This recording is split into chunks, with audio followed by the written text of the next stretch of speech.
So to piggyback off of my last video talking about Star Wars multiplayer games and how more needs to be done for them, especially for Star Wars Hunters, which is the current Star Wars multiplayer game, and Star Wars Battlefront 2, which was a huge game and it continues to be one of the most downloaded games on PlayStation right now. I wanted to talk a bit more about Star Wars Battlefront specifically, because there are things going on in the community that are just absolutely crazy, and these things have been going on for the last few years, but due to some announcements from late last year, I wanted to talk a little bit more about these things. But before I do get into it, make sure you are subscribed to the channel so that you don't miss out on any more Star Wars gaming content. So the first thing I want to discuss is Kyber version 2. Now for those of you who don't know what Kyber is, it's essentially a third-party server browser and server hosting platform for Star Wars Battlefront 2. It's not something I use myself at the moment because I never really played Battlefront 2 on PC, but it's been an absolutely incredible community creation and a lot of hard work has gone into it over the last few years. And of course it's only available to people over on PC, but it's been a really powerful tool over the last few years for gamers.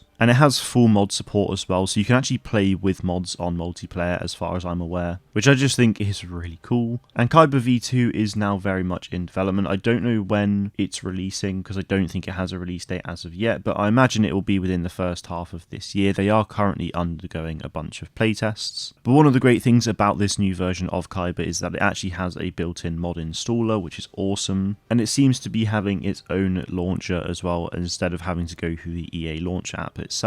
So I'm very excited for that, and the support for Kyber is honestly absolutely insane. They have a Patreon where you can help fund the developers for this, and they've got over 1,700 people supporting them, which just is crazy numbers, honestly, and it really is great to see, and it just goes to show just how passionate people are for Star Wars Battlefront, and further backs up my point about Battlefront 3 needing to happen. But the next thing is Star Wars Battlefront Plus. Battlefront Plus is a mod that has been made by community members over the last couple of years, where they essentially just add more content in pretty much every single way. So new heroes, reinforcements, skins, weapons, and no doubt more. And they seemingly haven't released a new version of Battlefront Plus in over a year now, but that is because they're going for their biggest update so far, with even more to come down the line. But in this new version, they've got arcade improvements where Onslaught has actually been overhauled to a survival mode, so it's almost like Call of Duty Zombies but Star Wars, which is really cool. They've got some new weather variations for some of the maps, so you can play Felucia at night, you can play Jakku in a sandstorm, Kashyyyk under a bunch of cloud cover, which makes it look really moody and a lot like Revenge of the Sith. And there are plenty of other nighttime variations to come as well, which is very exciting. So that in itself will completely change the way the maps play, or at least the way they feel. We've got a number of new blasters coming, a couple of which are seen in Star Wars Outlaws, which is really cool, like the PK-23 sniper rifle. And then as for the cosmetics, they've got absolutely tons. They already have a lot in the game, but I think there's something like 65 new skins, where a ton of them are to do with clone troopers, which I am very pleased with. Others for the separatists, like the Bedlam Raider B1 battle droid, which is very exciting, and even the gold B2 super battle droid from the original LEGO Star Wars games. And then they've got a couple for the Empire, Rebellion, and First Order. They've also got a number of new hero skins coming to the game as well. Cal Kestis, for example, is one of the heroes that was added to Battlefront Plus quite a while ago, but they're adding a bunch of new skins for him, like his Inquisitor outfit, as well as his outfit from Jedi Survivor. Lando is getting his outfit from Star Wars Outlaws, and there are just so many more. I urge you to take a look at the blog post. I'll leave a link to it in the description of this video. But there's just so much content in this game. I could be here for hours talking about what's coming. We're going to finish off talking about the new heroes. So one of the new heroes they're adding is Hunter from the Bad Batch,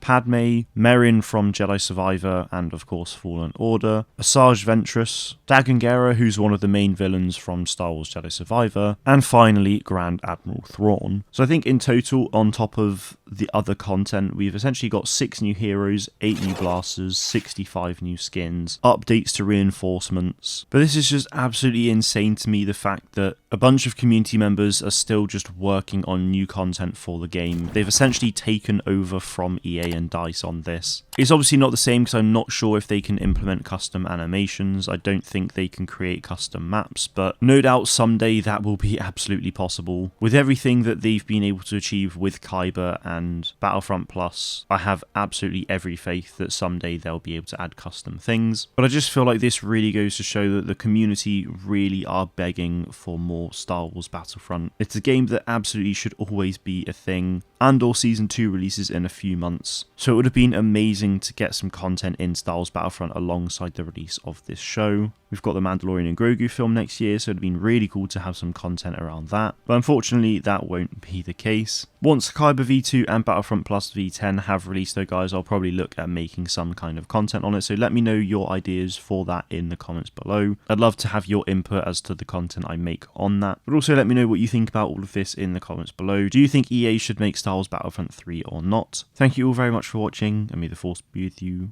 always.